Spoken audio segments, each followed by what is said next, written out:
Hello everyone. Our topic this week was requested by Rick Witt and Magnus the Red. We'll be going over the Nanosuits from the Crysis franchise.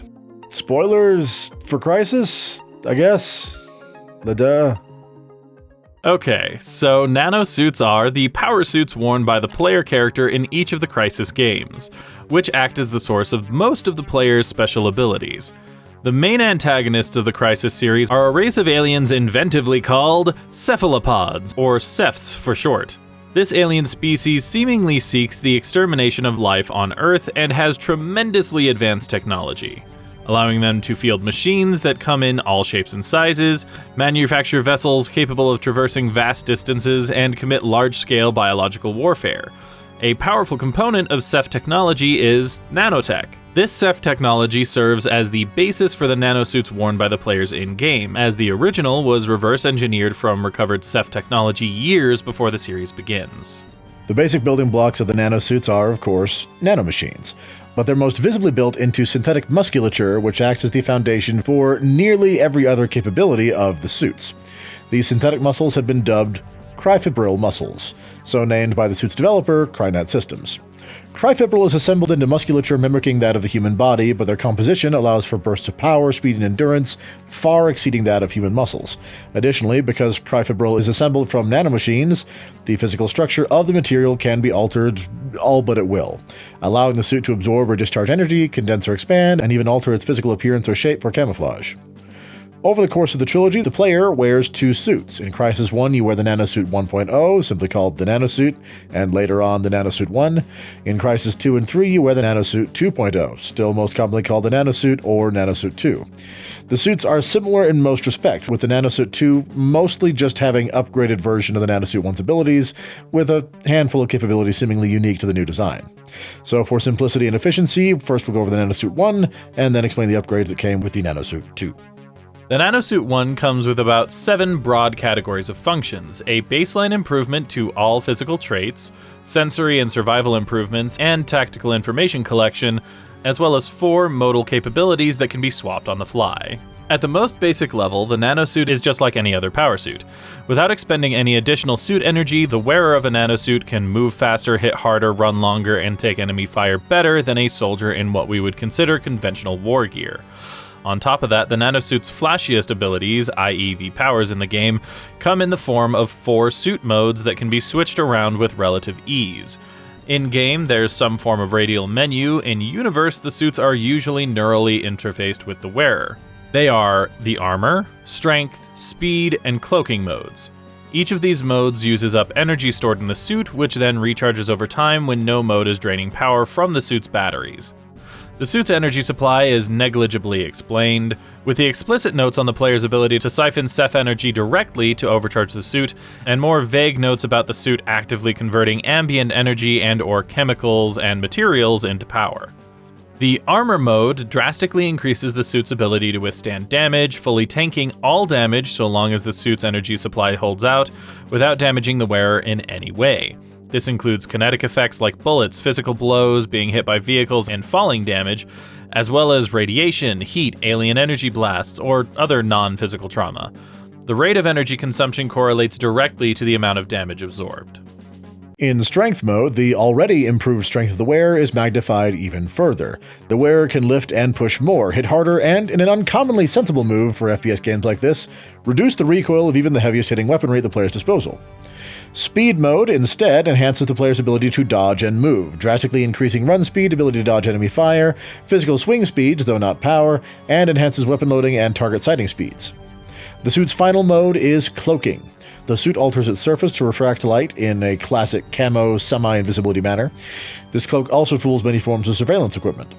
The cloak puts a constant slow drain on the suit's power reserves, and this drain increases in step with faster movement, breaking completely when attacking. Although, interestingly, the cloaking field extends to cover any and all weaponry the player may be carrying, ranging from alien weaponry all the way down to far less advanced gear.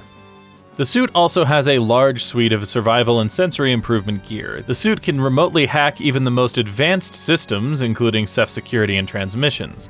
The suit is completely watertight and comes with a rebreather that carries about 1 minute worth of air, but can continue to generate air for the wearer after that at the cost of suit energy. The air reserves are replenished once the suit is exposed to oxygen once more.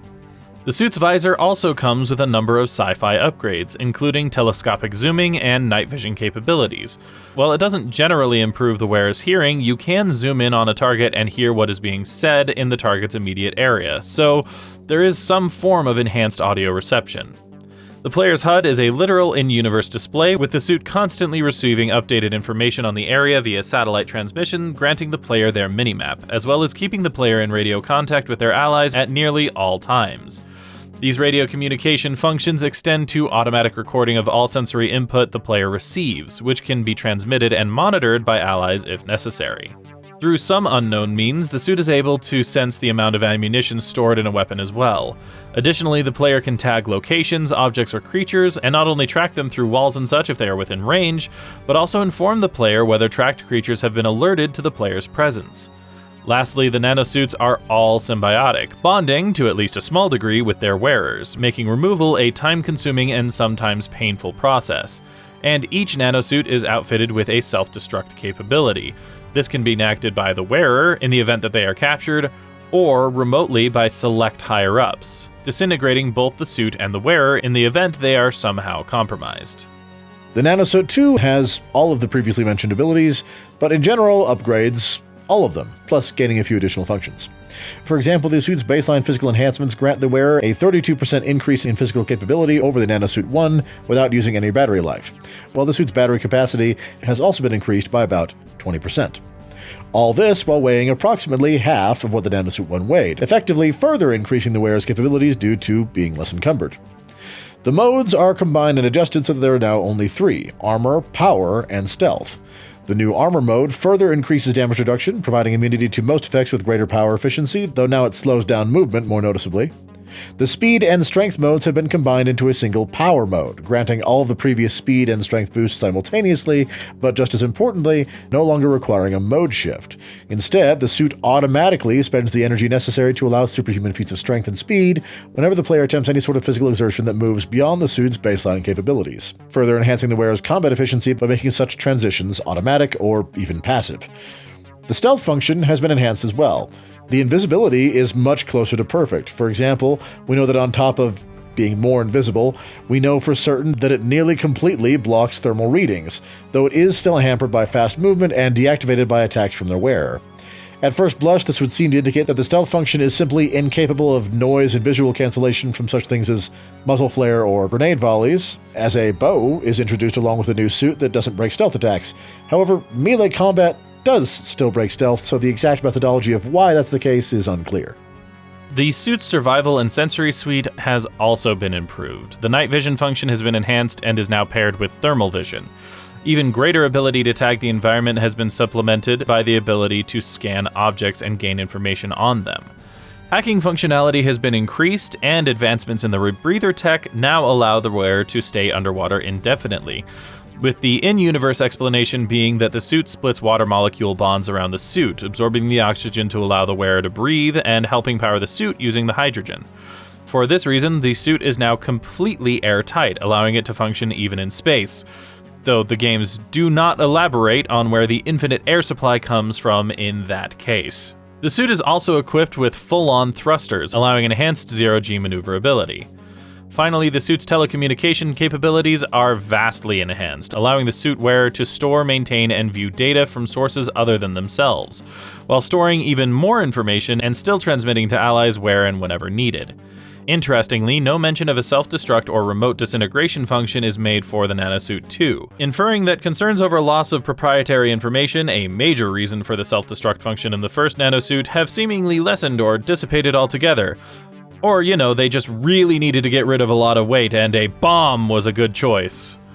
In order to facilitate the higher level of data manipulation required to run the upgraded suit, the wearer of a Nanosuit 2 is also implanted with a piece of technology known as the Semi-Autonomous Enhanced Combat Ops Neurointegration Delivery AI, or SECOND.